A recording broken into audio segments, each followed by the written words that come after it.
најсилно врежано е генетичката меморија која што се стекнува до 20-та година, моделирана низ образовниот систем. Велат дека само добро образованите луѓе можат да се движат низ патеките и препреките на новото време на врвни технолошки и научни сознанија.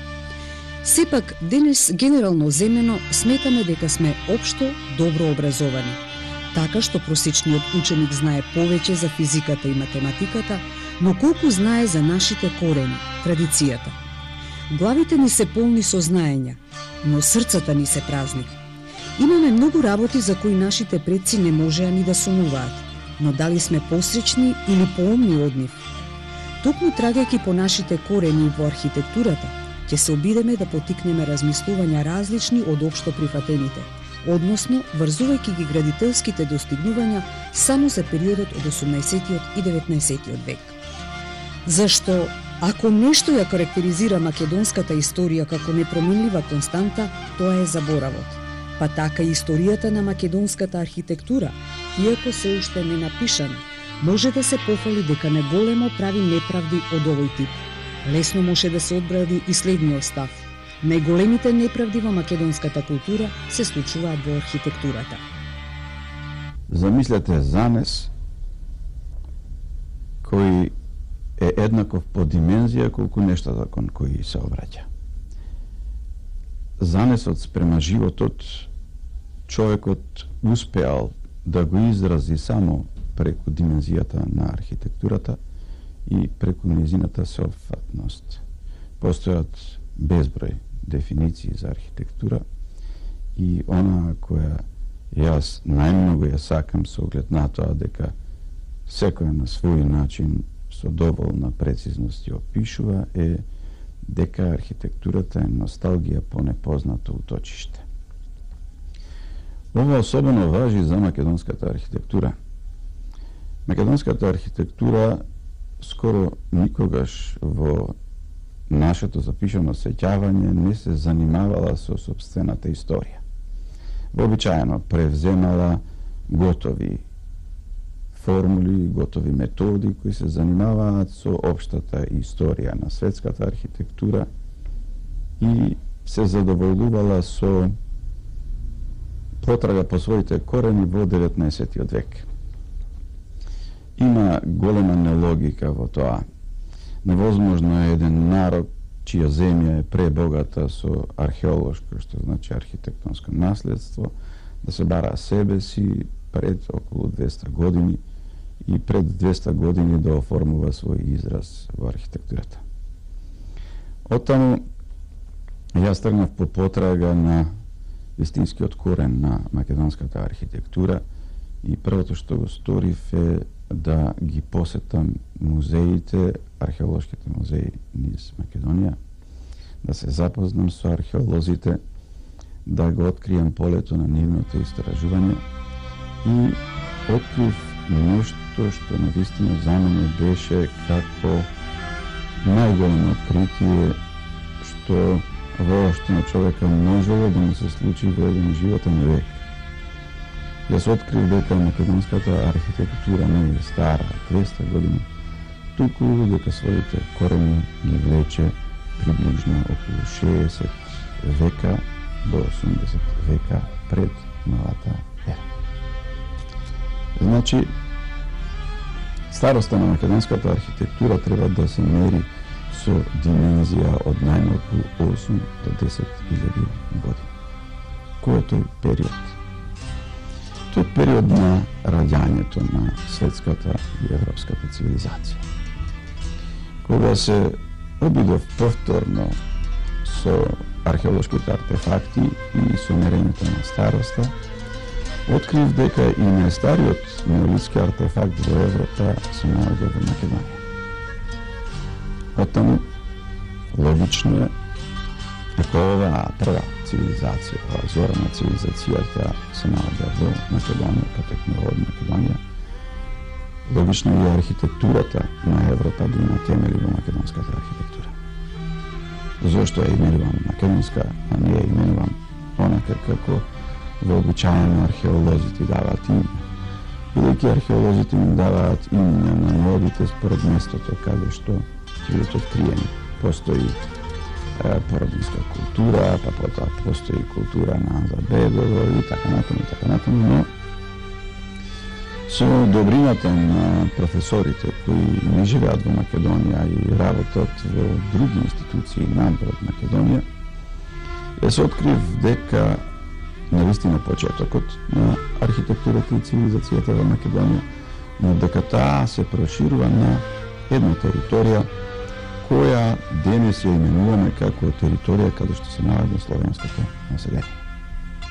Натаму, со добрината на еден наш истражувач, значи редок истражувач по писменоста и корените на писменоста во светот, тој е колегата Илов, открив дека на глинена плочка се наоѓа атрибутот македонски уште во тој период, значи староста на тој артефакт е некаде околу 6000 години.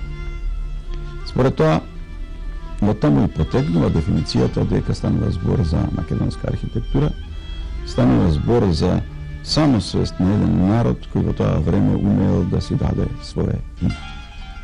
Тоа е период кој бил вистински организиран, во кој што владе ред и поредок, а според археолошките, архитектонски артефакти, може да се постави точно оваа дефиниција на организиран систем, на цивилизација и на дефинирање на еден народ со специфична култура. Ако зборуваме за организиран живот, тоа значи дека номадот кој бил присилен да премине од номадско живење на стационирање на одреден простор и култивирање на простора, тоа токму поради надоаѓањето на големиот потоп кој се совпаѓа и со почетокот на создавањето на неолитската цивилизација, што значи големите води ги ограничиле патиштата по кои се движеле стадата на животни со кои воглавно се хранили, од кои зависело номадското општество.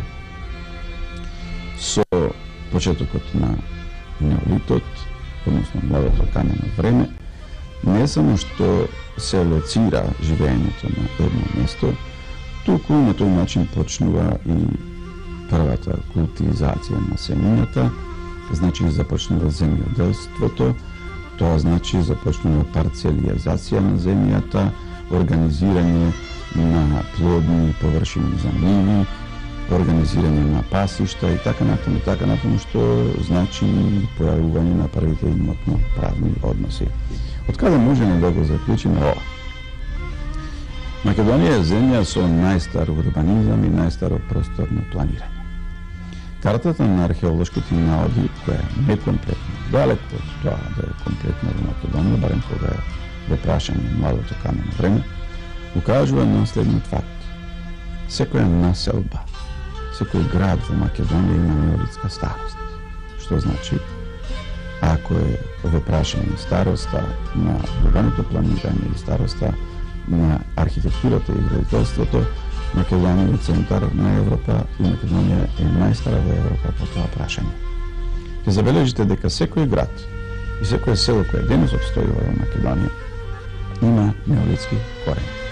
Натаму, според истражувањата на некои археолози од Белград, например професорот Берашанин, укажаме на тоа и дека првиот пат, значи првата трансферзала која поврзува одредени краишта, всушност се наоѓа во Македонија и тргнува некаде од Солунскиот залив, оди по долината на Кукуш, се поврзува со Доиран, се поврзува со Штип, се поврзува со Свети Николе, па преку Куманово, излегува нагоре по Моравската долина и тоа се патишта по кои што овој народ одове поради добрата клима на крајот од последното ледено доба, поради плодноста на земјата, се намножува до толкова степен да кај него расте любопитноста да истражува натаму и натаму почнува да ги колонизира сите краишта, значи во првиот замав, што значи во првите некаде околу 3000 години,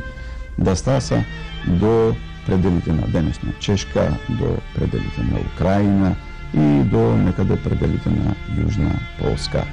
Значи тоа се територии кои се освојувани преку луѓето кои одевде да истражуваат и да прават одредена трговија. Ова го подвртуваат модите и на француската археологија, професорката Катрин Колан, што го потврдува со незините 5-годишни истражувања кои се направени на локалитетот Тумба Маџари во Скопје. Што е со архитектурата? Значи, гледаме дека поместувањето на градовите, нивното растојание, поставката на местата кои се населени во однос на територијата помеѓу нив која се обработува е таква да приближно од 15 до 25 минути растојание има помеѓу едно и друго село, односно населба во тоа време, што и ден денес е така. Ако ги погледате растојанијата, ќе забележите дека тие се точно на таква растојание кое што еден човек со трчање може да го премини. Треба да сватите следното, во тоа време не постои одење.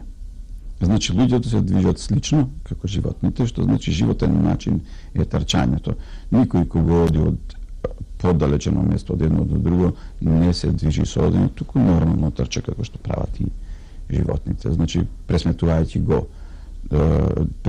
брзината на трчањето, вие стасувате и до ваква димензија на населбите во Македонија. Сега за архитектурата. Значи, од првите живеалишта кои се привремени, а тоа се одредени дупки, земја, земјуници, прилагодби на пештери, привремени престојби на дрво, човекот во еден период кој треба да значи прилагодување кон климата, 4 годишни времења, сваќа дека е неопходна архитектура, односно неопходна е цврста градба, која што може да се прилагоди на тоа што значи ветер, време, непогода, снег и така натаму и така натаму. Од тука, оно што ни го оставил нашиот прадедо, архитектонски татко, сваќаме дека логиката и грамотноста на нашите предходници е извонредна. Нашите музеи, одно малку што е истражено, значи приближно, кога е во прашање неолитот, едва да има 5% истражено од оно што е вистинско археолошко богатство во тој период во Македонија. Куќите кои во најголем случај не остануваат како модели се изложени по витрините на археолошките музеи во Македонија. Можат да се постават две предпоставки во врска со тие мали модели. Едната е дека тие служат како играчки за децата. Втората е дека градителот прво го прави глинениот модел, а потоа ја прави истинската градба, што е пракса и до ден денес. И третата е дека самите тие куќи, самите тие градби служеле и како религиозно практичен предмет во интериерот на секој тие домови, што значи можеле да бидат места на кои што се слави Бог Севишниот или можеле да служат како осветлување во ноќните часови во самите интериери на куќите. Која и да е предпоставката, полезноста од тие модели кај нас е следната. Ние сваќаме колкаво е големо архитектонското богатство од каде што ние тргнуваме во нашата архитектура и Европа тргнува таму. Натаму која е извонредната градителска конструктивна вештина со која што располагале луѓето од тој период. И на крај тие модели всушност ни го доловуваат реалниот живот и вкупната филозофија на древномакедонскиот народ од периодот на младото камено време. Дека ова е врв на неолитската архитектура потврдува и досега единствената по-сериозна и по-обсежна монографија за младото камено време, издадена од професорката Марија Гимбутас, некаде во 2000 година издадена оваа книга. И на насловна страна на таа монографија која се занимава со севкупен пресек на цивилизацијата на Европа, се наоѓа архитектурата, односно породинската куќа, еден извонреден храм од периодот на младото камено време, откриен на локалитетот Породин во Пелагониската равница, некаде на околу 15 на километри јужно од Битола. Што е важно за Породин и која е мојата прва асоциација со тоа место? Денес популарен во Европа, значи популарен археолошки локалитет и изворот каде што се смета дека е увозот на културата на младото камено време и за Европа е локалитетот Чателхујук или Чателхиџик, кој како го чита и изговара, во Мала Азија на територијата на денешна Турција. Таму со страста на еден англиски археолог Малард е откриена населба со старост 6000 години пред нашата ера, една извонредна населба, која што засега некаде околу 70% е откриена. Тоа е еден организиран систем на куќи, изградени од тој период, во кој што интериерот на вистина вџашува, укажува на постојање на еден морален систем, укажува на постојање на врвно божество, големата мајка, укажува на извонредна гранчарија и други занаети, значи наистина една висока цивилизација. Тој локалитет е откриен 1958 година. Породинската култура е откриена 1950 година. Значи 8 години порано. Не само што е откриена 8 години порано, туку таа и постепенот на цивилизацијска моќ и напредок се наоѓа над локалитетот Чателхиџик, а староста иста. Дури и по некои наоди и постара. Откривањето на оваа архитектура кажува на следното. Додека ќе направам дигресија, обично нашите археолози кога опишуваат наоди кои ги наоѓаат нели во Македонија, секогаш сакаат да напишат дека станува збор за некаков увоз, нешто дојдено. Тоа е по една навика на нашиот образовен систем во кој македонската култура е секогаш поставена на некои маргини кои само се хипокорисници на некоја друга цивилизација. Во еден мој разговор со еден врвен археолог од Македонија, кога му укажав на тоа дека бројките не се совпаѓаат со описот дека во Македонија станува збор за увоз на цивилизација од младото камено време и дека ние сме корисници на некоја туѓа цивилизација со оглед на тоа дека некои наши артефакти се постари од тие наведени локалитети од каде што однадвор нешто е дојдено, тоа се рече да, точно е, и прв пат свати дека е возможно да се размислува поинаку. Да се размислува дека изворно македонската цивилизација започнува и дека немала потреба од некој однадвор да ја софетува како нешто да прави. Значи, според тоа, породинската култура е навистина изворна. И во анализата на првиот извештај од Породин, археологијата беше под водство на еден археолог од Белград. Тој на неколку пати се обидуваше да направи врска на породинската култура со некои други култури кои претходно беа откриени, но полека свати дека, иако тоа експлицитно не го кажа, дека ова е изворна култура и дека оваа изворна култура одзрачува и ги оплодува другите култури околу себе, а не обратно. Тоа најдобро можеме да го сватиме преку архитектурата.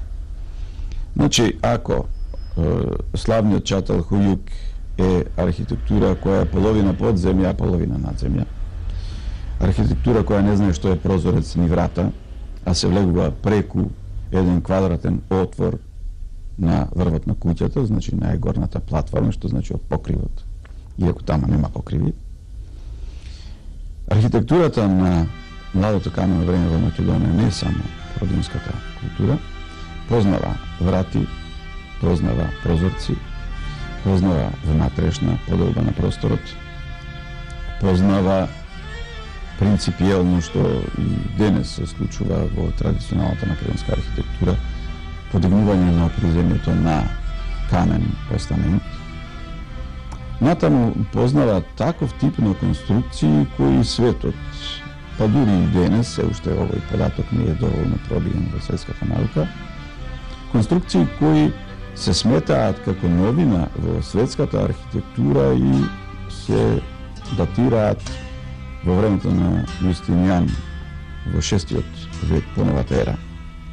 Таквиот тип на конструкции се именува како конструкција на пандантифи. Станува збор за 4 лака на кои што е поставена купола. Таквиот тип на конструкција ние го имаме буквално јасно пренесено на модерна куќа од селото Велушино, тоа не е далеко од Парагон, повторно станува збор за Парагонија, каде што конструкцијата на пандантифи е позната за македонскиот градител 60 века пред Христа. Значи станува збор за антидатирање од 66 века пред да се направи конструкцијата на познатата црква на Пресветата мудрост во Цариград дело на Јустинијан.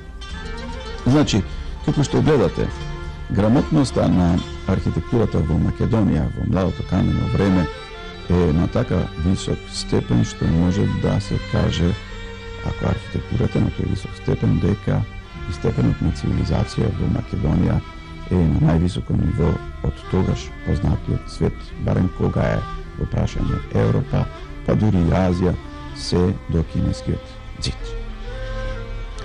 Може да се направат и споредби со неолитската архитектура на Кина и тука наистина се гледа високиот степен на македонската неолитска архитектура. Оттаму, интересно за мене беше да се проследат и да се споредат постулатите врз кои што далеку подобро истражената архитектура на 19. век по Христа, ние имаме за неја доволно податоци. Значи, таа архитектура од 19. век со своите принципи да се спореди со архитектурата на младото камено време. И совпаѓањата се неверојатни. Значи, ако архитектурата на 19. век е поставена на терени кои не ја загрозуваат дејноста на земјоделието, истото се случува со архитектурата на младото камено време. Значи, поставувањето на населбата секогаш на коси терени, значи на возвишенија, од каде што не само што може да се контролира полето и провевот е подобар, има секако многу поволности кога е во прашање косиот терен и поставувањето на една благопријатна падина каде што сонцето изгрева, каде што сонцето убаво го загрева тој терен. Значи, слична е поставката на населбата. Натаму, не се користи материјал кој што се наоѓа далеку од местото каде што се гради. Значи, теренот е избран, реков, кос, меѓутоа материјалот доаѓа од непосредна близина и станува збор само за материјал кој се наоѓа наоколу, вештината е да се исправи навара. Истото важи за архитектурата на неолитот и за архитектурата на 19. век по новата ера. Натаму, самата внатрешна поделба на простори во архитектурата е запазен и во младото камено време и во 19. вековната архитектура, како и денес современата архитектура. Може да се каже дека популарниот функционализам, односно поделба на простори по функција, организација на внатрешниот живот во архитектурата на младото камено време е еднаков на поделбата која денес ја имаме. За среќа, постојат модели кои укажуваат колку соби имало во куќите во тоа време и постои многу јасна поделба на делот за економија, односно подготовка на храна и оној другиот дел што е за одмарање и спиење. Значи, куњата е посебно третирана, во куњата постои внатрешно огниште. Уште поинтересно е што во младото камено време огништето е веќе преместено кон надворешните ѕидови. Значи, не станува збор за една слика која што има номадот пали огниште, околу огништето седат сите, па сега доволно околу тоа да направите шатор и тоа да се преслика потоа во архитектурата на младото камено време. Тоа го има, меѓутоа македонскиот неолит познава куќи кои за да се обезбеди попријатен и поголем простор во внатрешноста, го мрдаат огништето од центарот на куќата и го поместуваат на крај, што значи сега треба да имате и еден посебен систем во вертикала да изградите оџак, да го допрете над зидот, да го обезбедите да направите така од камен, бидејќи куќите во тоа време се прават од дрвена конструкција, па постои опасност огнот да ја загрози конструкцијата, значи сето тоа технички и технолошки е совладено и на крајот на краиштата доаѓа една врвна естетика. Имаме камени од тоа време кои ден денес кога би ги направиле, вие како архитект би биле пофалени и наградувани заради врвната естетика на самото огниште. За историјата на тој прв цивилизацијски период ние секогаш сме се обидувале да размислуваме со помош на туѓи мисли. Од тоа пати целиот македонски образовен систем. И сликите што кај нас се внесени од тој период се слики кои се позајмени од уметници од западната хемисфера, каде што неолитот стасува со задоцнување од најмалку 5000 години. Например, најстариот неолит во Англија е некаде околу 3000 години пред нашата ера. Според тоа, ние сме користеле слики, знаења и сме ги прифаќале како аксиом од сфери кои не го познаваат овој период или се многу сиромашни со тој период. Затоа, не гледајте ги диорамите кои се уште, иако јас сум инсистирал долго време на тоа, но тие се уште стојат во нашите археолошки музеи, каде што е прикажана, односно прецртана некоја жена од некои германски монографии или англиски или француски монографии со растурена коса, со кожа префрлена наврат на нос, со некаков камен со кој што дроби некои семки и така натаму.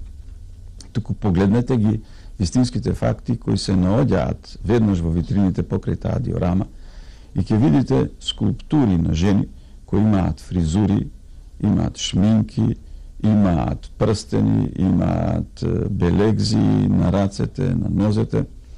Ке сватите дека станува збор за една далеку повисока култура, каде што секој знаел што е чистота, секој знаел што е уреден живот, секој знаел како да се дотерува и во која пригода.